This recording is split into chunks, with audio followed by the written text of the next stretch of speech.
So what does 4 years do to a flagship smartphone? Today we revisit the Samsung Galaxy S5, and I didn't just make this video randomly.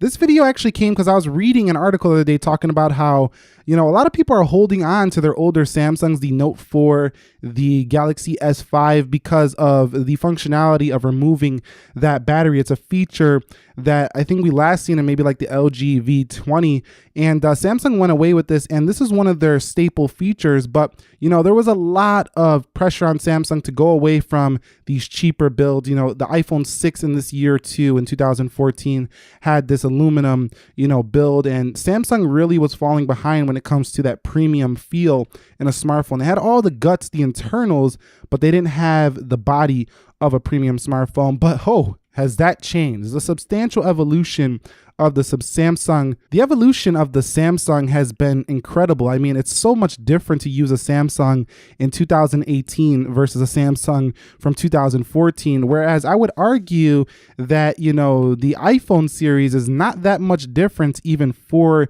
years later. So I like where, Samsung has gone with their devices. However, some people like that uniformity. They like that consistency from, older iPhones, but I digress. We're going on a tangent there. We're back to the S5.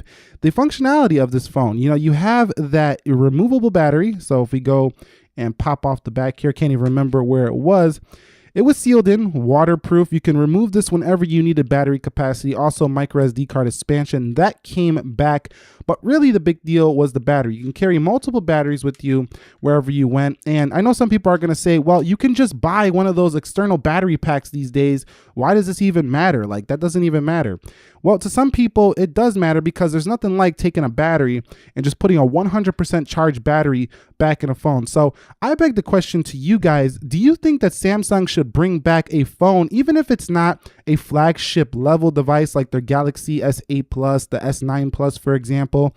Should they bring a phone that offers all of this, but with like flagship specs, and like maybe like one of those Pixel 2, like kind of like really premium feeling plastic feel designs maybe, and bring back some of that functionality from the past? Would you like to see that at least as an option alongside the more premium glass feeling design? Because all Android phones this year are basically glass backs. They're fragile. You need to have cases on them, screen protectors on them, because if you drop them, they're easy to crack, much easier than this older device. Even here on the front of the Galaxy, it seems like it has like a little slight more durability along the side. Like the glass, you see how it's just slightly below this little edge. So I feel like if you drop a Galaxy S5 on the corners, you're going to drop and nick the corners before you hit that display.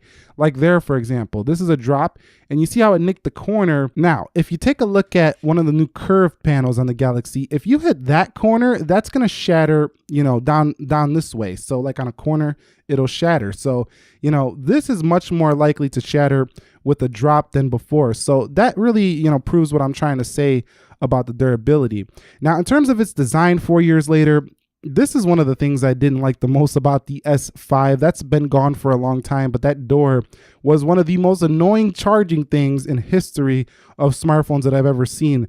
But luckily or happily, that thing is gone now. Design overall, it doesn't look very appealing to me even here 4 years later, but at the same time, it still had a comfortable feel in the hand. It was curved a little bit in the edges. It's a little bit curved, tapered down there. So it was comfortable, but it was more functional than, a sexy phone. I never felt like this was a sexy phone when using it. I just felt like this is a really good phone. It just does a lot for the day-to-day use factor. Now, talking about that display, this display actually holds up incredibly well in 2018. OLED display here, Super AMOLED actually, HD, and it's been fantastic. It's still a really good display. It even has most of the features you're going to find in the newer devices, like the ability to adapt that display.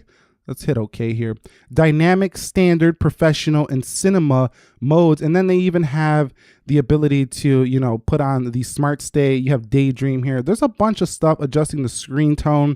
There's a bunch of stuff that's in here that you're not able to get on Android phones until like, a couple years ago. So this has been around Samsung for a long time. So the display here, 1080p on a 5.1 inch here. So this is definitely easily usable in 2018 and easily can, you know, stand toe to toe with a lot of the later displays. Yes, they're better calibrated. This one's a little bit oversaturated. They've really toned that down a little bit, but at the same time, this is a really fantastic display, even 4 years later. Revisiting the software, here's where I have a big problem with the Galaxy S5. Now, if you're using a Galaxy S5, you might have noticed that you're not really getting software updates anymore. Now, this might not matter to everybody because not everybody cares about software updates, but a lot of people do. And this phone, what I didn't like about the S5 is it was just so cluttered. Like, it was really hard to find settings. There was just so many of them that I would just get aggravated just scrolling through here. They really cleaned it up with the newer phones, but here it was just all over the place, just so much stuff going on here. As you can see, it's just lists and list upon list upon list of software and all kinds of stuff going on. So Android 6.0.1 Marshmallow, you know, no updates to Oreo here on the Galaxy S5 unless you go ahead and root it and try to install a custom ROM. I'm talking straight from the manufacturers. You're not going to get many more updates at all here to this device, but surprisingly, if you have an Apple iPhone, you still get an update on a 2014, you know, iPhone 6. However, that phone doesn't run that well at all. And I think that the S5 still feels a little faster than the iPhone 6, even though it's running an older version. I mean, it just doesn't feel quite as laggy as an iPhone 6 right now. Software updates really just crush this phone right here. Now, when it comes to that performance though, we talked about it a little bit. This does have a Snapdragon 801 CPU, 2.46 gigahertz quad core. And like I say, it's pretty fast, 2 gigs of RAM, but it doesn't do RAM management that well. But I think that most people could still get their basic tasks done here for a Galaxy S5 in 2018. So I don't want to talk too much about the performance. Using one of these in 2018, it feels like more like a mid-ranger, like a lower end mid-ranger in terms of the performance. But surprisingly, it's still useful. I think that it lags up when you have multiple applications loaded up on the home screens, or if you have a lot of apps open at once, this will freeze up the Galaxy S5. But at the same time, if you're just running a few apps here and there, it actually has pretty good performance. You could use it day to day, no problem.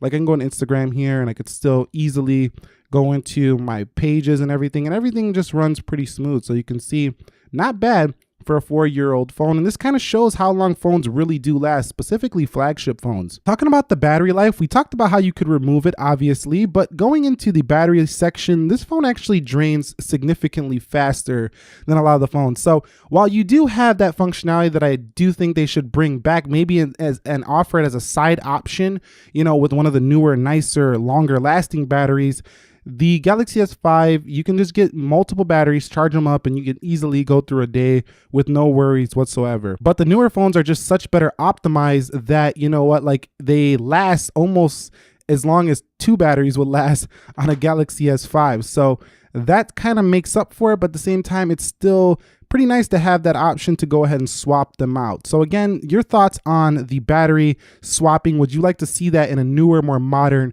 Samsung device? 4 years later, the camera is just not something I would recommend on using this phone.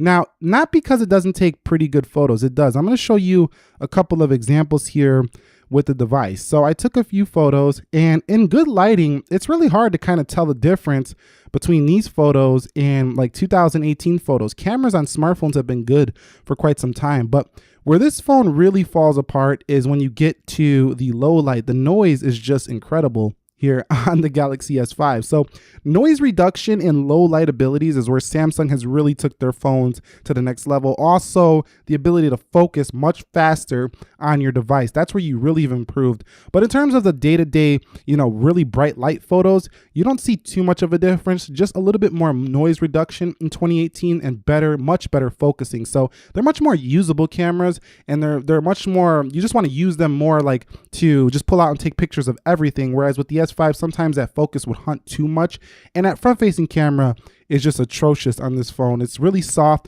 very noisy, and it doesn't really, you know, it's not that usable to me in 2018. So I wouldn't even mess with the front camera on the Galaxy S5 here in 2018. And lastly, the audio quality. This is an area, again, where phones in general have gotten so much better. Let's go to Nick Ackerman channel right here and take a look at one of my latest videos. This phone actually had the speaker on the rear. So right here, it was easy to cover that up. So, I mean, you could definitely watch a video, no problem, but this feels very tinny, very weak. If you were to, you know, upgrade to pretty much any newer phone, you'd be so much happier with that. So really all this device has going for it here 4 years later is just its functionality to take that back off and put a battery in. Other than that, all Samsung devices from 2018 have improved on this in almost every way, shape, and form. The fingerprint scanner on some of them at the top people don't like, but there's still better, faster fingerprint scanners on the newer device. So anyway, overall, I think after 4 years, the Galaxy S5 is definitely a usable phone, but it's definitely one I wouldn't recommend anybody use, like go buy it right now. But if you still have one, what are your thoughts? Do you still enjoy it? Do you want to see a Samsung bring this style back? Have you been holding on just because you don't like this, you know, whole all glass design thing? Let us know down below in the comment section of this video. Find this video helpful, entertaining, informing, enjoyable. Do me a favor, click that like button for me. And if you're new here, consider subscribing for more. Nick here, helping you to master your technology. Be sure to be well, and peace.